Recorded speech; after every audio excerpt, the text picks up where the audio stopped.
Assalamualaikum warahmatullahi wabarakatuh. Perkenalkan, nama saya Sri Mardiana dengan nomor induk mahasiswa 2102124. Jadi pada video kali ini saya akan memaparkan PowerPoint yang telah saya buat. Adapun materi yang pertama ialah metodologi kajian fikih. Fikih secara bahasa berarti pemahaman atau tahu pemahaman yang mendalam yang membutuhkan pengarahan potensi akal. Definisi ilmu fikih secara umum adalah suatu ilmu yang mempelajari bermacam-macam aturan hidup bagi manusia, baik yang bersifat individu maupun yang berbentuk bermasyarakat sosial. Yang menjadi sumber fikih itu yang disepakati oleh para ulama ada 4, yaitu Al-Quranul Karim, Sunnah Nabi, Ijma' Ulama, dan Qiyas. Yang pertama ada Al-Quranul Karim. Al-Quranul Karim merupakan kitab suci umat Islam yang merupakan firman Allah Subhanahu wa Ta'ala, menjadi sumber hukum primer yang mengatur segala aspek kehidupan. Dan yang kedua ada Sunnah Nabi. Sunnah Nabi merupakan segala ucapan, perbuatan, dan penetapan atau takrir Nabi Muhammad SAW yang berfungsi sebagai penjelas dari Al-Quran. Yang ketiga ada Ijma' Ulama. Ijma' ulama adalah kesepakatan para mujtahid atau ulama yang memiliki kewenangan ijtihad dari umat Nabi Muhammad SAW pada suatu masa tertentu mengenai suatu hukum syariat yang berfungsi sebagai dasar penetapan hukum yang mengikat. Dan yang terakhir ada Qiyas. Qiyas merupakan penetapan suatu hukum dan perkara baru yang belum ada pada masa sebelumnya, namun memiliki kesamaan dalam sebab, manfaat, bahaya, dan berbagai aspek dengan perkara terdahulu sehingga dihukumi sama. Jadi, dapat disimpulkan bahwa kajian fiqh adalah upaya memahami dan menjelaskan aturan-aturan Islam dalam kehidupan sehari-hari berdasarkan dalil dari syariat. Yang kedua ada metodologi kajian tasawuf. Tasawuf adalah ajaran Islam yang menekankan pada penyucian jiwa, kehidupan spiritual, dan orientasi kepada akhirat tanpa melupakan urusan dunia.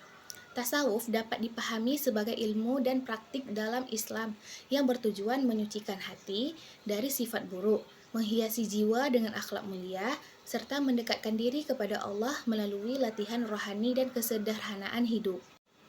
Berikut adalah tujuan dari tasawuf. Yang pertama ada mendapatkan keridhaan Allah. Dan yang kedua ada membersihkan jiwa dari sifat tercela. Dan yang ketiga ada menghiasi diri dengan akhlak mulia.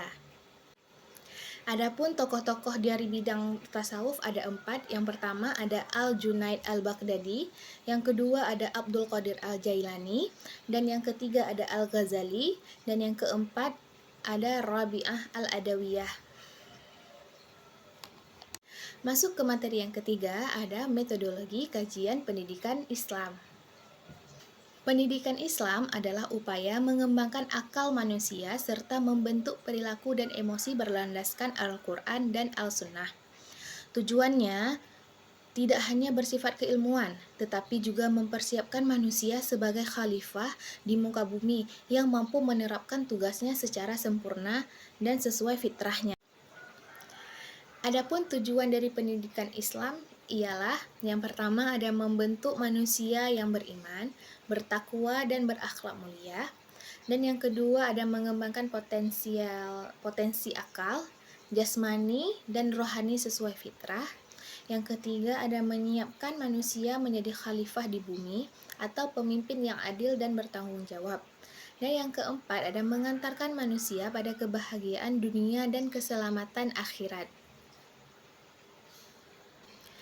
Berikut contoh dari pendidikan Islam dalam kehidupan ialah yang pertama di lingkungan keluarga, yang kedua di sekolah atau madrasah, dan yang ketiga ada di pesantren, dan yang terakhir ada kegiatan non-formal. Masuk ke materi terakhir yaitu materi keempat yang berisi metodologi sejarah Islam. Secara bahasa, sejarah berasal dari kata bahasa Arab yaitu tarikhan, berarti waktu, catatan atau kejadian masa lalu. Sejarah Islam berarti catatan tentang perjalanan umat Islam dari masa ke masa. Sedangkan secara istilah, sejarah Islam adalah kajian tentang peristiwa, tokoh, pemikiran, dan perkembangan peradaban umat Islam sejak masa Nabi Muhammad SAW hingga perkembangan Islam di berbagai belahan dunia. Tujuan dari kajian sejarah Islam adalah yang pertama, mengambil ibrah atau pelajaran dari peristiwa masa lalu. Yang kedua, menumbuhkan identitas dan kebanggaan sebagai umat Islam. Yang ketiga, mewariskan nilai dan teladan Islami dari generasi ke generasi. Yang keempat, membentuk cara berpikir kritis dan visioner untuk membangun peradaban Islam ke depan. Contoh dari kajian sejarah Islam adalah yang pertama ada peristiwa penting seperti hijrah dan perang Badar. Dan yang kedua ada kepemimpinan seperti kepemimpinan Khulafaur Rasyidin. Dan yang ketiga ada kejayaan ilmu pengetahuan pada masa Abbasiyah.